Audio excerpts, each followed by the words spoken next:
तर हॅलो भावांनो, जय श्रीराम. तुमचं सर्वांचं स्वागत आहे आपल्या मिनी ब्लॉग मध्ये. सकाळ सकाळी गाडी काढून निघालो बघा परभणीकडे.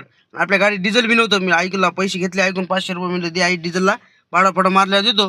मग पंपावर आलो, डिझेल टाकलं आणि तितक्यात आपल्या मित्राचा फोन आला, भाडं जाता का? मी हां जातो उड्या हानीतच.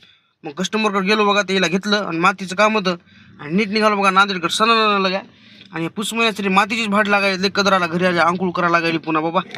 मग काय इथं नाश्ता करायचा म्हणले, मग नाश्ता करायला थांबलो बघा इथं जोशी डोसा सेंटरला. इथं नाश्ता बिष्टा दाबला मस्त लग्या, कस्टमरला सोडलं तिथे त्याच्या लोकेशनला आणि निघाला वाघ बघा फिरायला मोकळाच. 2-3 घंटे काही कामच नाही. मग डायरेक्ट आलो बघा डीमार्टला, आपल्याला गाडी पुसायला कपडा घ्यायचा होता. मग इथं कपडे जरा स्वस्त भेटतात. मग एकच कपडा घेतला इथं, कपड्याचा ढीग बघा केवढा आहे. 2-4 घ्यावं म्हणलं पण बजेटच नव्हतं आपलं. मग एकच कपडा घेतला आणि एक बिस्किट पुडा टाइमपासमध्ये घ्यावं म्हणलं, ये टप्पूच्या टप्पू बिस्किट पुडे. मग छोटा घेतला एक 30वाला बिस्किट पुडा, बिल फिल दिलं आणि आपल्या गाडीचा शेल्फ मारला. मी कस्टमरच्या जरा जवळ जाऊन बसता येते, पुन्हा की लगेच जाता येते.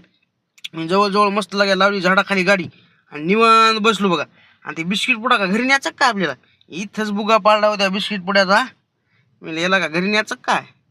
हाणला दणकान. कस्टमरचा फोन आला 4 वाजता, चला म्हणते दादा. मी आलोच दादा, 5 मिनिटात थांबा. मग काय तिथून जवळच होतं. मग त्यांना घेतलं बघा आणि नीट निघालो. व्हिडिओ कसा वाटला आहे तर सांगा आणि लाईक फॉलो शेअर करायला विसरू नका.